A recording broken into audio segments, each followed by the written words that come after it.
morning, good afternoon, and good evening. Welcome to the fourth episode of UK Creativity Club's podcast series. Today's guest is Mr. Nick Simmons-Smith. He's the Salvation Army Southern Territorial Music and Creative Arts Director, composer, conductor, and a bandmaster. He is originally from the United Kingdom, in which he graduated with a degree of music composition and performance from Colchester Institute. He came to the United States as a part of the divisional music department of the Salvation Army. He is passionate about music and teaching music to the next generation. So we decided to host him as our guest to discuss about how the power of creativity led him through his musical journey. Today's guest host is Arnold Park. Please like and subscribe to our channel for more content like this. Hello, everyone. Thank you for joining us today again. We have a very special guest. How are you, Nick? I hope you're doing well. I'm doing great. Doing fine, thank you. Would you like to introduce yourself a little bit and what you do primarily? Sure. My name's Nick Simmons-Smith, and you can tell from my accent that I'm from Atlanta, Georgia. Actually, originally born close to London in England. And I work for the Salvation Army, which you might know as the thrift store or annoying bell at Christmas raising money. But it's actually a church, and it's in 130 countries around the world, and very strong in the United States. And a big part of our ministry is music. So we have a lot of young people that come to the Salvation Army Church to learn music. And I'm now in administration. So I oversee the 15 southern states and the District of Columbia with all the music and arts programming that happens across that region. So I'm in admin now, and I miss being in the field where I could really teach and make an impact. But that's kind of what I do. And I'm married to Roberta, who's a singer, dancer, actress. And I have two boys, Jonah and Jamie, and a dog called Pepper, and two guinea pigs. Well, it's very nice to have you on this podcast. We usually feature a lot of people because naturally people who are interested in UK Creativity Club, they're mostly seeking for their creative outputs. And most of the time people usually, some people have reasons to express things creatively, but some people just do it for fun. So I would like to know what your sort of inspiration or influence was before you got started or you got involved in Salvation Army music director. It's interesting. I mean, I grew up in the Salvation Army, so I'm what they call a fifth generation. So 5 generations of people going to the Salvation Army, and music's such a big part. My dad was a fine musician. My mum was a good singer. My grandfather was a good musician. My sister made me more creative. She was into modeling clay bugs and being creative with our play when we were young. And it made me kind of more artistic. I loved drama when I was a teenager and performing. I can't do it now, but I loved music. And I think I wanted to be a journalist or a lawyer, but I figured out that for me, it was really easy to do music and not work very hard. It's just something that came pretty naturally. So I remember when I was 7, I wrote my first piece of music, which was just terrible. And then I kind of honed my craft as I went, and I enjoy writing music, which is probably the most creative part of my job and my life. I enjoy making music, which is such a lot of fun. Of course, more difficult in these days with COVID, but there's a lot of creativity about me. And I guess you would describe me as a type B or C or Z type of person. I like to think creatively. I like to think idealistically sometimes. And it's kind of just something that's in my DNA. Arnold, do you have any questions for him?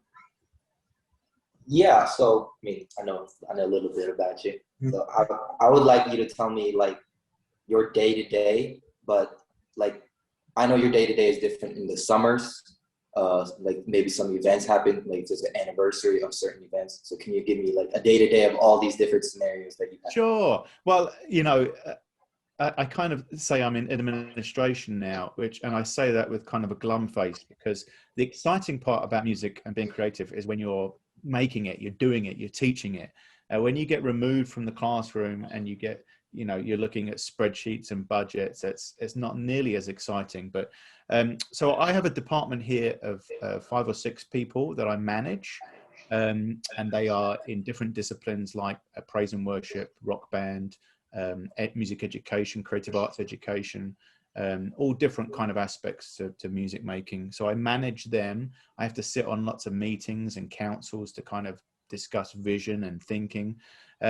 We also publish music in my office, and this year, because of some budget cuts, I became the music editor. So we have 16 charts in a graded series that we publish every year, and as a composer I contribute to that and write music. Right now I'm writing music for a wedding that's coming up in 2 weeks, and I kind of do that at home once my kids have gone to bed. So every day is very different. We're about to do a recording the next 2 days of 16 pieces for a demonstration. So we're bringing in people locally to do that recording. So I'm getting my scores together and maybe marking them up and planning out that recording session. So day to day is very different. I guess in the summer I'm out teaching more, and I get to be with real people rather than in this building of headquarters. And I love to teach. And it's funny because if you'd asked me when I was your age, Arnold, do you want to be a teacher? I would say absolutely not. Teaching is something you've got to want to do. It's not something you can say, well, I didn't make it as a player, so I'm just going to teach. You can't do that. You've got to be passionate about it. And eventually I found myself getting into teaching, and I loved it, and I miss it. And I miss sharing that knowledge, imparting it. But one of the fun things about this past year has been able to do these kind of things. A little Zoom chat, or I did a nice series on theory, music theory, which I love, teaching that. And just to see the light bulb go off in someone's mind is pretty cool. So my days are different, but it's a mixture of admin, creative, composing, music, that type of thing. That actually brings me up the next question, and I guess a comment. One of my favorite composers is Stephen Sondheim, and he's a big composer in musical field, of course. But he likes to say that a job of a composer is not only to share his music, but teach people how to listen. And I think oftentimes that's very true with a lot of musicians. When they perform, they're essentially teaching people how to almost behave and almost listen to what they want, what they need them to listen to.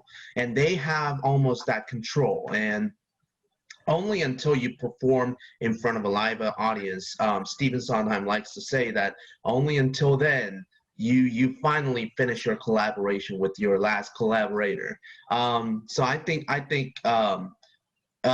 don't know what it's about, but it's always about arts and teaching arts to the next generation that a lot of people are appealed by it.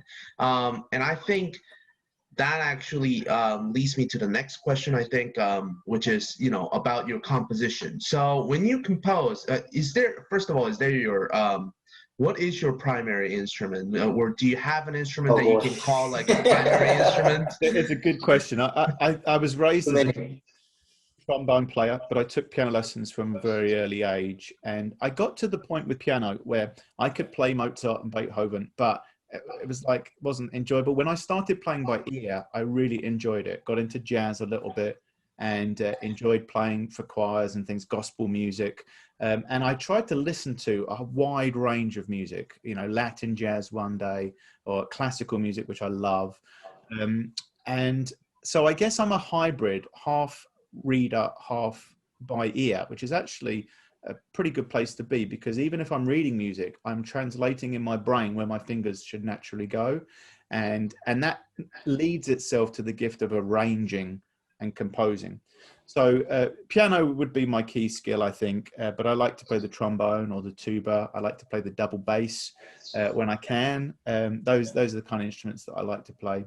But so yeah, I'm sorry. Do you like to compose any pieces on like certain instruments? Because from my experience, I really primarily write for piano and I'm not like a proficient composer, but I sort of dabble. And most of the time, things sort of come. It's kind of weird because for me, sometimes things just pop in my head, and sometimes I have to sit on the piano to be inspired. And sometimes I'm listening to different pieces, and that's how I come to realize that, oh, this is a new idea. And so what's your, I don't know if you can define it as a process, because art, I think creating art is sort of, there's no craft to it, there's no end result until you actually get to it. But what would be sort of your process in terms of composing and arranging? Yeah, well, I class myself more of as an arranger than a composer. And I guess my favorite part of writing is scoring. So I write for brass band a lot, occasionally for wind band. Right now I happen to be writing for violin, cello and piano. So the process for me is an idea will come into my head. And if I don't have an idea, I will go for a walk. I will get away from the piano. And strangely for me, water is inspiring. So I have a lake at the bottom of my road that I would go to, and then I suddenly get flooded with ideas. And then I would write all these ideas down, and then I would try to think about the context of the whole piece, the beginning, the middle, the end, where the journey I want to go on. And then it's really two things: editing and math. So a lot of music is math. So the theory of it, what works, how you place a chord, how you score that. Often the approach of less is more. I find with a lot of young composers, they're putting the kitchen sink in a piece of music, and they really don't need to do that. Just simplify. It's okay for people to rest. Actually, it's a good thing for people to rest in terms of the texture of the music. And then edit. So I might have 30 ideas for a piece, but by the end, maybe only 4 make it, and the rest are screwed up in a piece of paper on the floor. Because if I put every idea I had into it, it wouldn't make sense. So self-editing and then actually having someone else look at a piece and edit it is painful, because it's when you produce a piece of music, it's like a baby, you love it. And then sometimes you think this is terrible, and the next day you think this is the best thing that's ever been written. Actually, it's probably somewhere in between that. But having someone red pen something, mark it up and say, why are you doing this? Or in musical terms, they'll say, well, there's a parallel fifths here, or parallel octaves. It doesn't work. Of course, you're using your ear, but often I will come back to the piano and I will go where my fingers want to go, and then I will score it from there. So I am piano driven, but for artistic ideas, I try to get away from the piano. Otherwise, it brings me to a place where I've been several times. And while there's nothing new under the sun, you really don't want to be stealing an idea, often subconsciously, from somebody else. This is an amazing tune. Oh, it happens that John Williams has already written this. So you have to be careful about that. But that's kind of my process. I don't know if that helps. So, well, your job also, it involves a lot of teaching and sort of directing the band. Is there what would be your best and worst part of your job? Well, I mean, in my job, 10% of it is probably music. I mean, I'm a music director, but most of my job is dealing with people, communicating, setting up, administration, all that stuff. The bit I love is the music bit, the 10%. So as a director, if I can get in front of a group, which I'll be doing the next 2 days, that's great, because that's what comes naturally to me. I'm not naturally an administrator, but the music is easy and it comes naturally to me.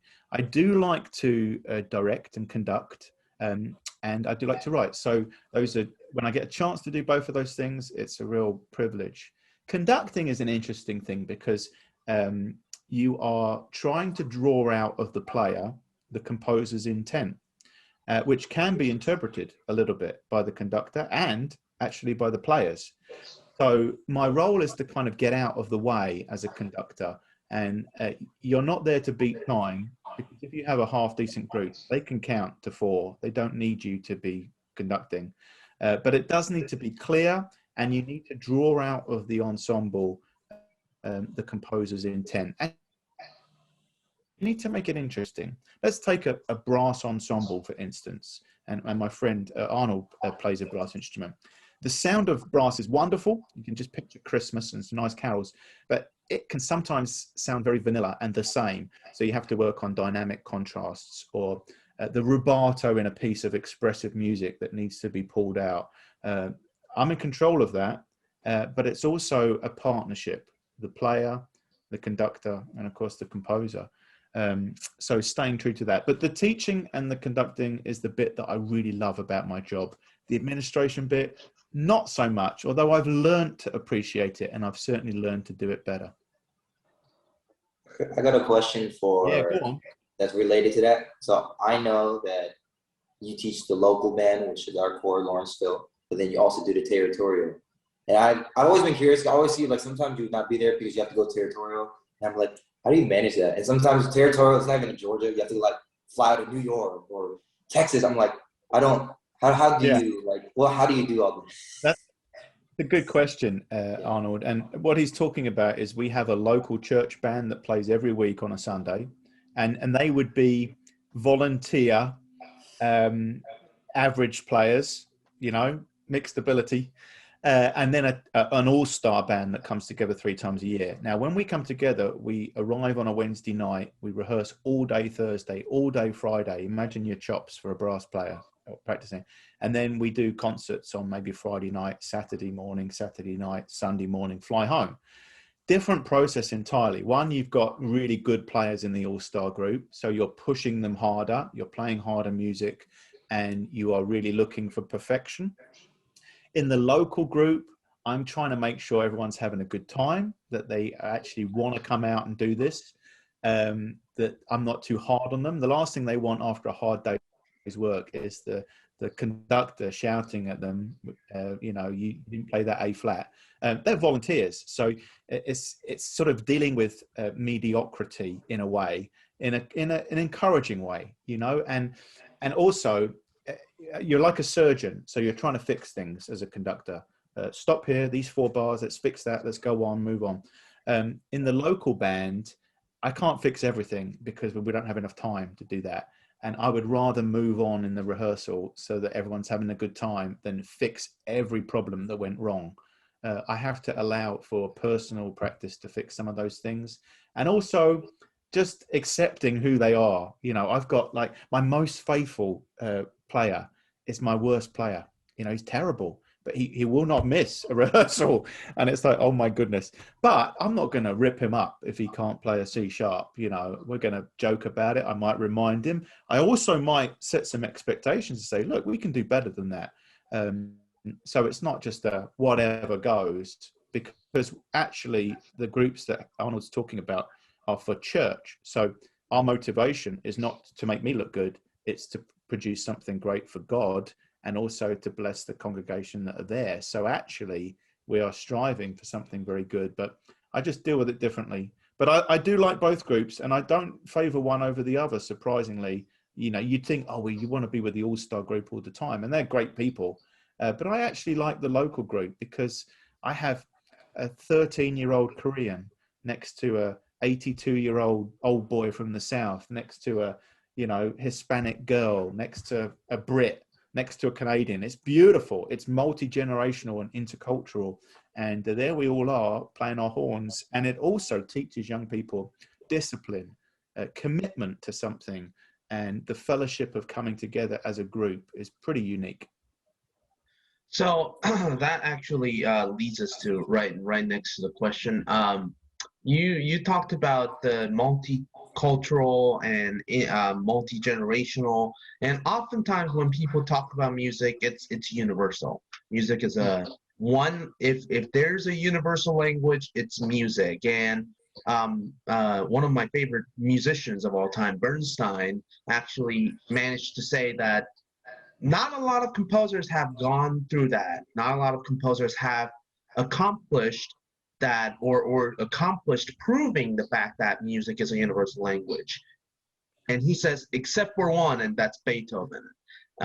He says that Beethoven Ninth, the symphony number 9, the famous choral symphony, has managed to be performed and sung across the world, and it still manages to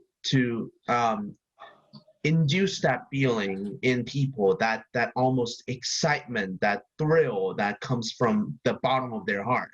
And so what do you think makes music somewhat universal to people? Why do you think music is something that people just obsess over and they just talk about it all the time? Well, there's a number of reasons. I mean, it's just how our brain is wired. And of course, around the world, you would have a different appreciation for a different style if you were in Japan or in Africa or South America or, you know, Western culture. It's very different. But I think it inspires, it takes us to a place that nothing else can take us to. I mean, the other universal language is love, and it's similar because it takes you to a place of emotion that you can't sometimes verbalize, you know, and maybe you're listening to Ode to Joy, the choir's in, and it just, the hairs on the back of your neck stand up and you are somehow lifted up and transported to another place. Music can do that. And for me, music is also sparks memories. And it's a bit like smell. You know how if you smell something, it takes you to a place in your life, maybe 30 years ago. Music does that. There's some songs that I love so much, I can't listen to. And it might be an association with I don't know, an old girlfriend, or a time in my life I was very happy. And I can't listen to that song because I love it so much. I mean, how complicated is that? I think I need counseling.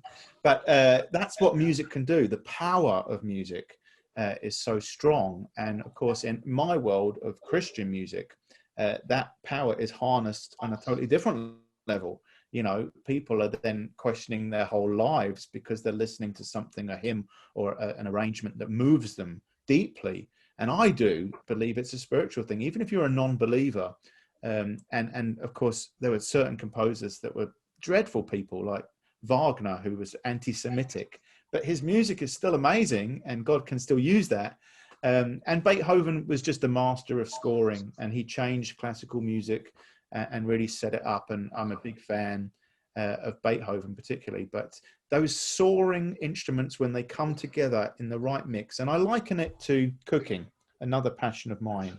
If you get the dish exactly right with the right balance of flavors and salty, spicy, tart, crunchy, smooth, the experience just transcends you to another level. And I think the same thing happens with music. If you don't get that mix and balance right, it can be an ugly experience. So great music can take you to another place. Average music you can forget about it, you know, after you've heard it one time. But there's something in us. Is it the soul? Is it the heart? Is it just who we are? I think God gave us this gift, honestly, and it just inspires and brings a tear to the eye, gives us great joy sometimes. And what a fabulous experience. It's kind of interesting how you made an analogy of music and the balance of music to cooking, because Sondheim did that too. Sondheim, well, yeah, he was being interviewed, and the interviewer was asking, you know, what would the process look like, and he actually compared the music process or composition process to cooking, and he would be interested in the craft behind the cooking and what actually makes certain food go together and certain food not. So I think that bit's very cool and interesting. And there are certain things that automatically go well, like duck and orange sauce goes incredibly well. Liver and onions, if you can believe it, goes really well. And there are certain things in music when you have certain chords or chord structure, you just know that that's going to work. You know, certain inversions, certain ways you can write for a cello or a French horn, you just know it will work. Same thing in food. I think I just thought it was very, very cool because, you know, I love cooking too. And, you know, it's kind of amazing that, you know, so many people, when I tell them, you know, music is this powerful being, you know, it's one of the art forms that's that has that superior, I don't want to say superiority, but it requires a lot of people just enjoy them, and it doesn't require that much of what do you call, almost like a sense of education. Yeah. And so many people, when I tell them, they're like, oh, I'm tone deaf. And so many people will just flat out say, I can't listen to music because I don't hear it.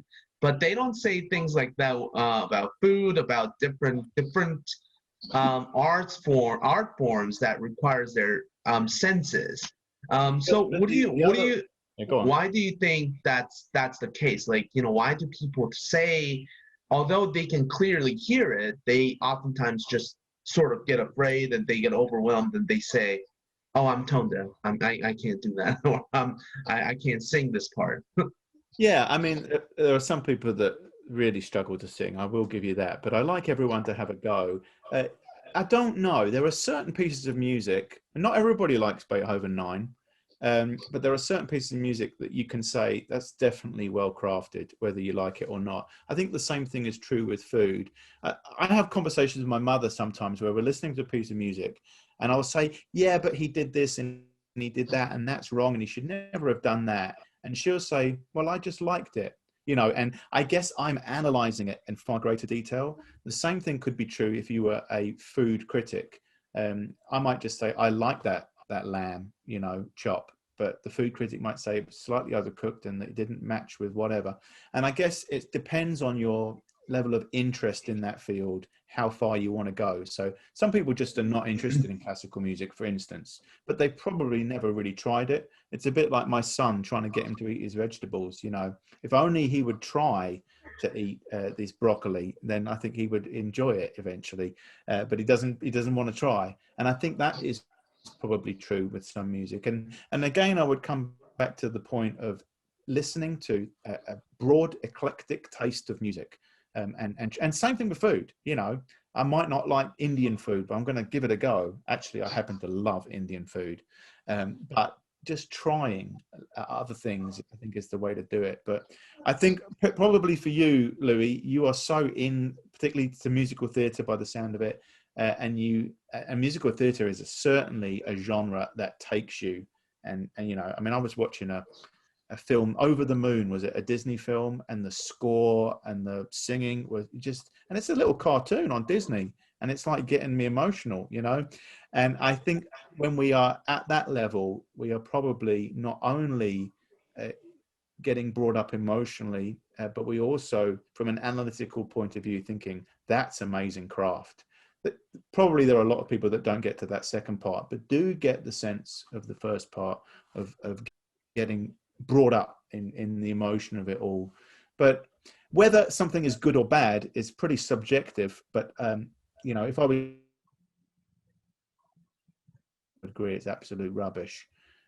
Whereas when you strike gold like Beethoven did on the 9th, the melody, the line of it, the shape of the symphony, the length, and sometimes less is more approach really makes that sing for me. So I don't know if I answered that, but those are some of my thoughts. So it's just, I think it's just interesting perspective to hear from a band director and a composer. So now I sort of want to dabble into the composition part again, and ask you, if you could describe them, who would be your major influences behind your compositions? And this doesn't have to be single composer, it can be multiple, but who are your major influences when you're writing a piece of music? Great question.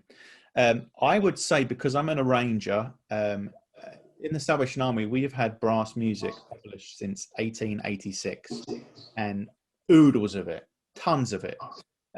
So a lot of Salvation Army composers have influenced me. When I moved to America more than 20 years ago, there's a certain American sound. Now, I'm going to explain this to you. If you know the music of Elgar, which is British, it's very close. Okay, the notes are close together and it's very compact. If you come to America and you listen to Copeland, for instance, it's very spacious and he uses fourths and fifths rather than seconds and thirds a lot. And it actually reflects the country I'm from. So Britain is really tight and crushed. It's a little island. There's too many people. America is broad, so much space, big sky, you know. So it kind of reflects where you come from. So I think that's influenced me. But when I came to America, people like James Kernow, Stephen Buller, William Himes are all Salvation Army composers, as well as being prolific outside commercial writers.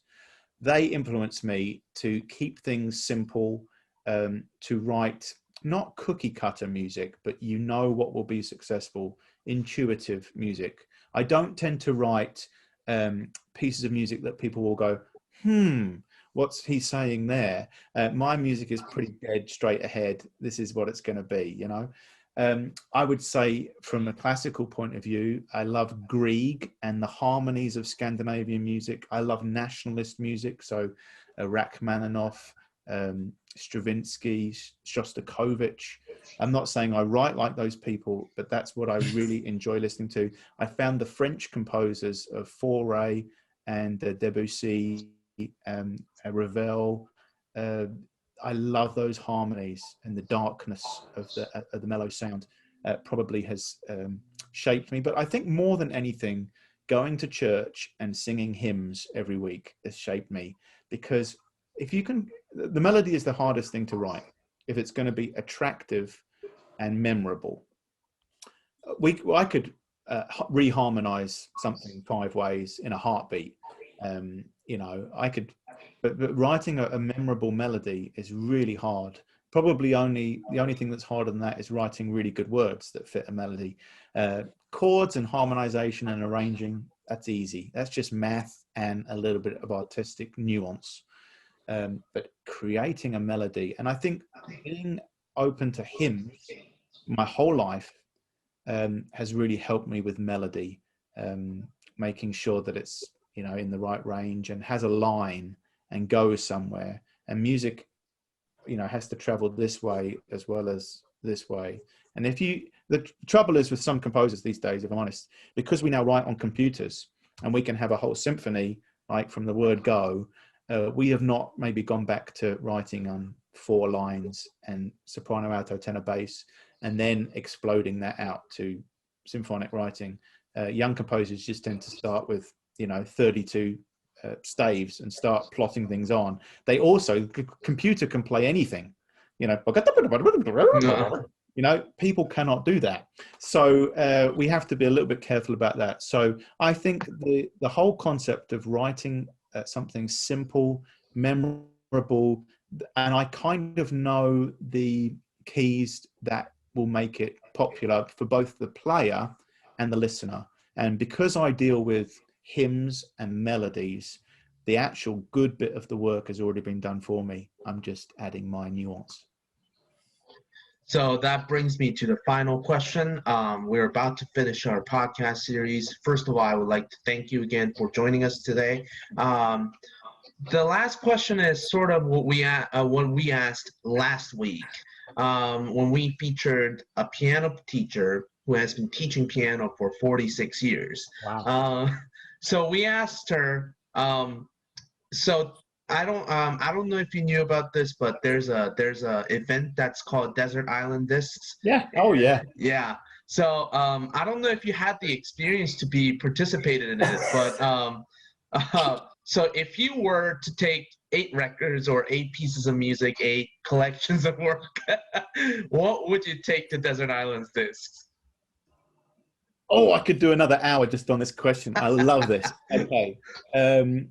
First of all, oh my goodness. I would probably take Shostakovich 5, Beethoven 6, Grieg's Piano Concerto.